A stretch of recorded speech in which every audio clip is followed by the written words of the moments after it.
ವೀಕ್ಷಕರೇ, ನೀವು ನೋಡ್ತಾ ಇರೋ ಈ ಚಿತ್ರ ಸಿನಿಮಾದಲ್ಲ. ಇದು ಜಗತ್ತಿನ ಅತಿ ಎತ್ತರದ ಶಿಖರ ಮೌಂಟ್ ಎವರೆಸ್ಟ್ನಲ್ಲಿರೋ ಒಬ್ಬ ಪರ್ವತಾರೋಹಿಯ ನೈಜವಾದ ಶವ. ನಿಮಗೆ ಗೊತ್ತಾ, ಎವರೆಸ್ಟ್ನ ತುದಿಯಲ್ಲಿ ಇಂತಹ 300ಕ್ಕೂ ಹೆಚ್ಚು ಹೆಪ್ಪುಗಟ್ಟಿದ ಶವಗಳಿವೆ. ಇವುಗಳನ್ನು ಅಲ್ಲಿಂದ ಕೆಳಗೆ ತರಲು ಯಾರಿಂದಲೂ ಸಾಧ್ಯವಾಗಿಲ್ಲ. ಅದು ಕೂಡ ಯಾಕೆ ಅಂತ ಗೊತ್ತಾ? ಯಾಕಂದರೆ ಅಲ್ಲಿ ಮತ್ತೊಬ್ಬರ ಜೀವ ಉಳಿಸೋಕೆ ಹೋದರೆ ಹೋಗೋರು ಕೂಡ ಹೆಣವಾಗೋದು guarantee. Hello friends, welcome to simple ಆಗಿ ಯೂಟ್ಯೂಬ್ ಚಾನಲ್. ಇವತ್ತು ನಾವು ಎವರೆಸ್ಟ್ನ ಆ ಕರಾಳ ಜಗತ್ತಿಗೆ ನಿಮ್ಮನ್ನು ಕರ್ಕೊಂಡೊಯ್ತೀವಿ. ಇಲ್ಲಿಗೆ ಹೋದವರು ಬದುಕಿ ಬರೋದು ಕೇವಲ ಅವರ ಅದೃಷ್ಟದ ಮೇಲಿರುತ್ತೆ. ಇವತ್ತಿನ ವಿಡಿಯೋದಲ್ಲಿ ನಾವು ಡೆತ್ ಝೋನ್ ಅಂದರೆ ಏನು, ಅಲ್ಲಿ ಪರ್ವತಾರೋಹಿಗಳು ಹೇಗೆ ಸಾಯ್ತಾರೆ, ಮತ್ತು ಎವರೆಸ್ಟ್ನಲ್ಲಿರೋ ಅತ್ಯಂತ ನಿಗೂಢ ಶವಗಳ ಕತೆ ಏನು ಅನ್ನೋದನ್ನ ಹೇಳ್ತೀವಿ ಕೇಳಿ. ವಿಡಿಯೋನ ಕೊನೆವರೆಗೆ ಮಿಸ್ ಮಾಡದೆ ನೋಡಿ, ಯಾಕಂದರೆ ಈ ಕತೆ ನಿಮ್ಮ ಮೈ ನಡುಗಿಸೋದು ಖಂಡಿತ.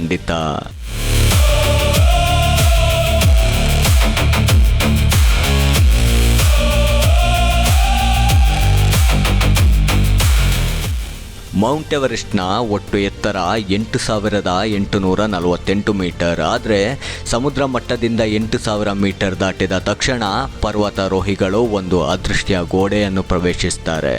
ಅದನ್ನೇ ಜಗತ್ತು ಡೆತ್ ಝೋನ್ ಅಥವಾ ಮರಣವಲಯ ಅಂತ ಕರೀತಾರೆ. ಇಲ್ಲಿ ಗಾಳಿಯಲ್ಲಿ ಆಮ್ಲಜನಕದ ಪ್ರಮಾಣ ಕೇವಲ 34% ಮಾತ್ರ ಇರ್ತದೆ. ಅಂದರೆ ಈ ಡೆತ್ ಝೋನ್ನಲ್ಲಿ ನೀವು ಆಕ್ಸಿಜನ್ ಸಿಲಿಂಡರ್ ಇಲ್ಲದೆ ಇಲ್ಲಿ ಕೆಲವೇ ಕ್ಷಣಗಳು ನಿಂತರೂ ಕೂಡ ನಿಮ್ಮ ಮಿದುಳು ಕೆಲಸ ಮಾಡೋದನ್ನೇ ನಿಲ್ಲಿಸ್ಬಿಡುತ್ತೆ. ಮನುಷ್ಯನ ದೇಹ ಸಾಯಲು ಪ್ರಾರಂಭಿಸುತ್ತೆ. ನಿಮ್ಮ ಕೋಶಗಳು ಒಂದೊಂದಾಗಿ ನಾಶವಾಗ್ಲಿಕ್ಕೂ ಪ್ರಾರಂಭವಾಗ್ತವೆ.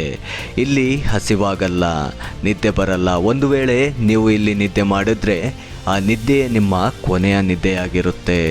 ತಾಪಮಾನ -40ರಿಂದ 50 ಡಿಗ್ರಿ ಇರುತ್ತದೆ. ನಿಮ್ಮ ಕೈಗವಸು ಬಿಚ್ಚಿ ಕೇವಲ 2 ನಿಮಿಷ ಗಾಳಿಗೆ ಒಡ್ಡಿದ್ರೆ ಸಾಕು, ಫ್ರಾಸ್ಟ್ ಬೈಟ್ ಆಗಿ ನಿಮ್ಮ ಕೈ ಬೆರಳುಗಳನ್ನು ಕತ್ತರಿಸಿ ಹಾಕಬೇಕಾಗುತ್ತೆ.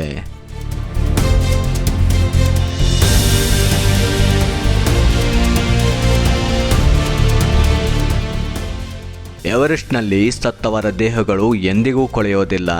ಅತಿಯಾದ ಚಳಿ ಮತ್ತು ಮಂಜಿನ ಕಾರಣದಿಂದ ಅವುಗಳು 106 ವರ್ಷ ಹಾಗೆಯೇ ಮಮ್ಮಿಗಳಂತೆ ಅಲ್ಲೇ ಇರ್ತವೆ. 1996ರಿಂದ ಎವರೆಸ್ಟ್ನ ಈಶಾನ್ಯ ಹಾದಿಯಲ್ಲಿ ಹೋಗುವ ಪ್ರತಿಯೊಬ್ಬರಿಗೂ ಒಂದು ಗುಹೆಯಲ್ಲಿ ಹಸಿರು ಬಣ್ಣದ ಹೈಕಿಂಗ್ ಬೂಟುಗಳನ್ನು ಧರಿಸಿದ ಶವ ಕಾಣಿಸುತ್ತದೆ. ಇವರನ್ನು ಭಾರತದ ಪರ್ವತಾರೋಹಿ ಸೆವಾಂಗ್ ಪಾಲ್ಜೋರ್ ಅಂತ ಗುರುತಿಸಲಾಗಿದೆ. ಕಳೆದ 25 ವರ್ಷಗಳಿಂದನೂ ಹೆಚ್ಚು ಸಮಯದಿಂದ ಈ ದೇಹ ಇಲ್ಲೇ ಇದೆ. ಪರ್ವತಾರೋಹಿಗಳು ತಾವು ಸರಿಯಾದ ದಾರಿಯಲ್ಲಿದ್ದೀವಾ ಇಲ್ಲವಾ ಎಂದು ತಿಳಿಯಲು ಈ ಗ್ರೀನ್ ಬೂಟ್ಸ್ ಶವವನ್ನು ನೋಡಿ ಕನ್ಫರ್ಮ್ ಮಾಡಿಕೊಳ್ಳುತ್ತಾರೆ. ವೀಕ್ಷಕರೇ, ಒಂದು ಬಾರಿ ಯೋಚನೆ ಮಾಡಿ, ಸಾವು ಎಷ್ಟು ಹತ್ತಿರದಲ್ಲಿದೆ ಎಂದು ನೆನಪಿಸುವ ಇಂತಹ ದೃಶ್ಯಗಳನ್ನು ನೋಡುತ್ತಾ ಮುಂದೆ ಸಾಗುವುದು ಎಷ್ಟು ಭಯಾನಕವೆಂದು.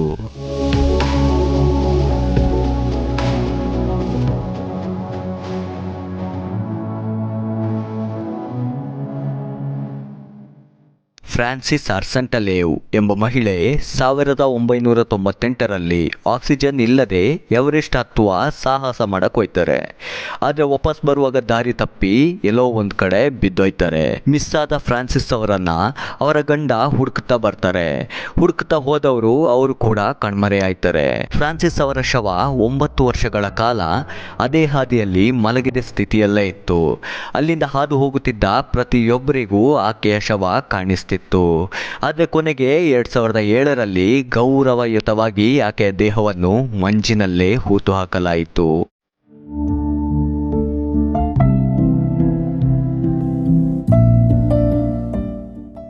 ವೀಕ್ಷಕರೇ, ನಿಮ್ಮ ಮನಸ್ಸಿನಲ್ಲಿ ಒಂದು ಪ್ರಶ್ನೆ ಬರಬಹುದು.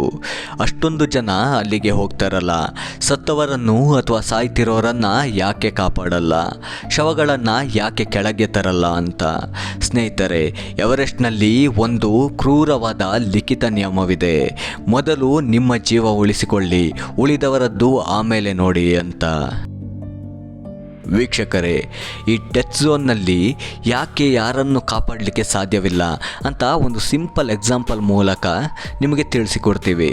ಮೌಂಟ್ ಎವರೆಸ್ಟ್ನ ಈ ಡೆತ್ ಝೋನ್ನಲ್ಲಿ ಒಬ್ಬ ಮನುಷ್ಯನ ದೇಹದ ತೂಕ 70 kg ಇದ್ದರೆ ಅದನ್ನ ಎತ್ತಲು ಕನಿಷ್ಠ 4ರಿಂದ 5 ಜನ ಶಕ್ತಿಶಾಲಿ ಮನುಷ್ಯರು ಬೇಕಾಗ್ತದೆ. ಆ ಎತ್ತರದಲ್ಲಿ ಅಷ್ಟೊಂದು ತೂಕವನ್ನು ಹೊತ್ತು ನಡೆದ್ರೆ ಹೊರೋರು ಹಾಕಿರುವ ಆಕ್ಸಿಜನ್ ಸಿಲಿಂಡರ್ ಕೂಡ ಖಾಲಿಯಾಗಿ ಅವರು ಕೂಡ ಸಾಯಬೇಕಾಯ್ತದೆ.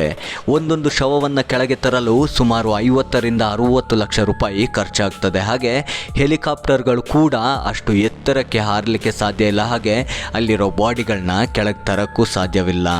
ಮಾನವೀಯತೆಗಿಂತ ಮೃತ್ಯುನೇ ದೊಡ್ಡದಾಗಿರ್ತದೆ.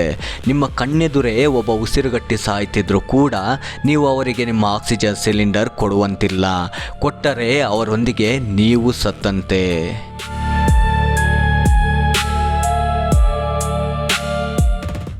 ಇತ್ತೀಚಿನ ದಿನಗಳಲ್ಲಿ ಮೌಂಟ್ ಎವರೆಸ್ಟ್ಗೆ ಹೋಗುವವರ ಸಂಖ್ಯೆ ತುಂಬಾ ಹೆಚ್ಚಾಗಿದೆ. ಆದರೆ ಇದು ಮತ್ತೊಂದು ದೊಡ್ಡ ಅಪಾಯಕ್ಕೆ ದಾರಿ ಮಾಡಿಕೊಟ್ಟಿದೆ. ಅದೇ ಟ್ರಾಫಿಕ್ ಜಾಮ್. ಹೌದು ವೀಕ್ಷಕರೇ, ನೀವು ಕೇಳ್ತಾ ಇರೋದು ನಿಜಾನೇ. ಬೆಂಗಳೂರು ಮತ್ತು ಮುಂಬೈ ರಸ್ತೆಗಳಲ್ಲಿ ಟ್ರಾಫಿಕ್ ಜಾಮ್ ಆದರೆ ಕೇವಲ ಸಮಯ ವ್ಯರ್ಥವಾಗುತ್ತೆ. ಆದರೆ ಎವರೆಸ್ಟ್ನ ಹಿಲ್ಲಾರಿ ಸ್ಟೆಪ್ಸ್ ಅನ್ನೋ ಒಂದು ಜಾಗ ಇದೆ. ಈ ಜಾಗದಲ್ಲಿ ಟ್ರಾಫಿಕ್ ಜಾಮ್ ಆದರೆ ಸಾವು ಕಟ್ಟಿಟ್ಟ ಬುತ್ತಿ.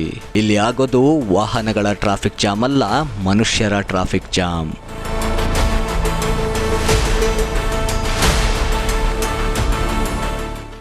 ಎರಡು 2019 ಮತ್ತು ಇತ್ತೀಚಿನ ವರ್ಷಗಳಲ್ಲಿ ನೂರಾರು ಪರ್ವತಾರೋಹಿಗಳು ಕೇವಲ ಒಂದೇ ಹಗ್ಗದ ಲೈನ್ನಲ್ಲಿ ಗಂಟೆಗಟ್ಟಲೆ ಕಾಯಬೇಕಾಗಿ ಬಂತು. ಆ ಕಾಯೋ ಸಮಯದಲ್ಲಿ ಅವರ ಸಿಲಿಂಡರ್ನ ಆಕ್ಸಿಜನ್ ಖಾಲಿಯಾಗಿ ಕೇವಲ ನಿಂತ ನಿಲುವಿನಲ್ಲೇ ಪ್ರಾಣ ಬಿಟ್ಟ ಎಷ್ಟೋ ಉದಾಹರಣೆಗಳಿವೆ.